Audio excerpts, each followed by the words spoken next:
सुप्रभातम विद्यार्थियों। आज दिनांक है 31/7/21। विषय हिंदी, क्लास +2।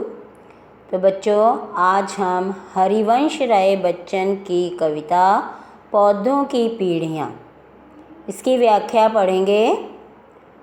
तो ये देखो, आपको मैंने जीवन परिचय हरिवंश राय बच्चन का बताया था कल की वीडियो में। आज हम उनकी व्याख्या करने जा रहे हैं, उनके द्वारा रचित कविता पौधों की पीढ़ियाँ। देखा एक बड़ा बरगद का पेड़ बड़ा है, उसके नीचे हैं छोटे छोटे कुछ पौधे, बड़े सुशील विनम्र, लगे मुझसे यूँ कहने, हम कितने सौभाग्यवान हैं। आसमान से आग बरसे, पानी बरसे, आंधी टूटे, हमको कोई फिक्र नहीं है। एक बड़े की वरद छत्र छाया के नीचे हम अपने दिन बिता रहे हैं, बड़े सुखी हैं। तो ये जो कविता है, आप प्रसंग कैसे लिखोगे कि प्रस्तुत पद्यांश हरिवंश राय बच्चन द्वारा रचित कविता पौधों की पीढ़ियाँ से लिया गया है। तो इसमें कवि ने बेटे नई पीढ़ी और पुरानी पीढ़ी की सोच के अंतर को स्पष्ट किया है। व्याख्या। कविवर हरिवंश राय बच्चन ने प्रस्तुत पंक्तियों में क्या कहते हैं कि देखा एक बड़ा बरगद का पेड़ है। तो कवि क्या कह रहा है कि मैंने एक बड़ा बरगद का पेड़ देखा है, ठीक है। उसके नीचे और उस पेड़ के नीचे छोटे छोटे कुछ पौधे उगे हुए हैं जो बड़े ही सुशील और विनम्र स्वभाव के हैं।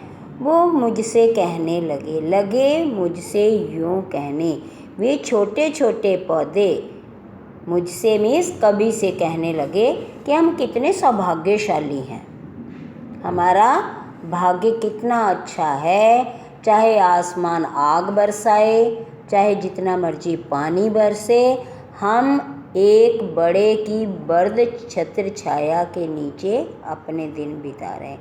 तो उन्होंने कहा चाहे जितनी मर्जी गर्मी पड़े, जितनी मर्जी वर्षा होए, ठीक है, चाहे तूफ़ान आंधी आए, हमें कोई चिंता नहीं है, क्योंकि हम बड़े बरगद के वृक्ष की छत्र छाया के नीचे अपने दिन आराम से बिता रहे हैं, सुखपूर्वक बिता रहे हैं। मतलब आंधी तूफान वर्षा गर्मी से रक्षा करने वाला कौन है? बरगद का पेड़। तो इसी तरह से जो घर में बुजुर्ग होते हैं बच्चे, तो उनके आश्रय में रह करके हम बेफिक्र हो करके अपना जीवन व्यतीत करते हैं कि हमें किसी चीज़ की चिंता नहीं होती कि हमारे घर में बड़े बैठे हैं, ठीक है ना।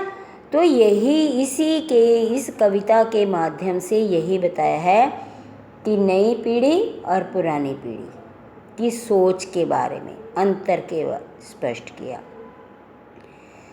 तो अगला पैरा देखो।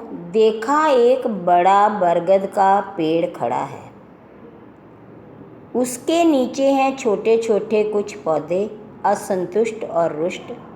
देखकर मुझको वे बोले, हम कितने बदकिस्मत हैं जो खतरों का नहीं सामना करते। कैसे वे ऊपर को उठ सकते हैं, इसी बड़े की छाया ने तो हमको बौना बना रखा है, हम बड़े दुखी हैं।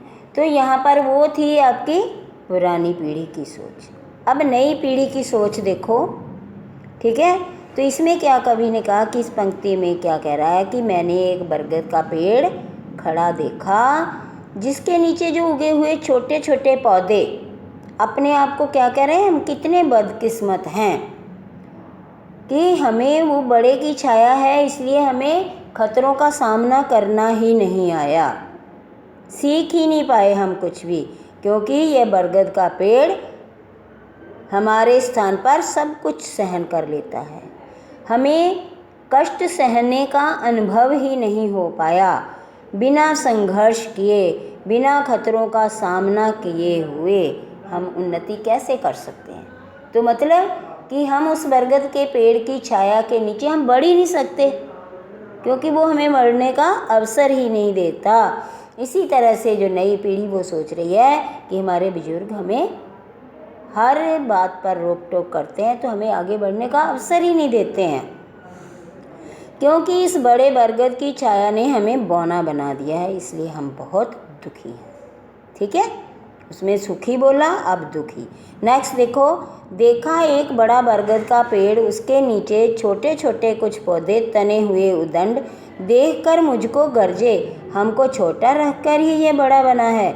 जन्म अगर हम पहले पाते तो हम इसके अग्रज होते, हम इसके दादा कहलाते, इस पर छाते। तो अब आगे देखो, अगली नई और पुरानी पीढ़ी की सोच में अंतर। तो कवि इसमें हरिवंश राय बच्चन जी कहते हैं कि मैंने एक बरगद का पेड़ खड़ा देखा, जिसके नीचे कुछ छोटे छोटे पौधे थे जो कि बड़े ही अकड़े हुए, तने हुए और उदंड, विद्रोह करते हुए स्वभाव के, विद्रोही स्वभाव के थे।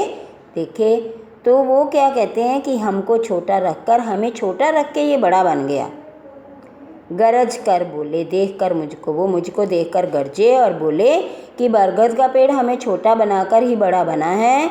जन्म अगर हमारा जन्म इनसे पहले हुआ होता तो हम इसके अग्रज कहलाते, हम इसके बड़े कहलाते। अग्रज में क्या होता है? बड़ा भाई कहलाते। हम इसके दादा कहलाते, इस पर छाते। तो हम इसके दादा कहलाते, बड़े कहलाते, और ये हमारे संरक्षण में रहता। आज तो हम इसके संरक्षण में हैं, परंतु अगर हम बड़े होते तो ये हमारे संरक्षण में रहता, अगर हम पहले जन्म लेते। समझ आ गई? तो बच्चों, ये व्याख्या थी आज की। आज आपने इसको ध्यान से सुनना, समझना है। ठीक है? ओके बेटा, थैंक यू।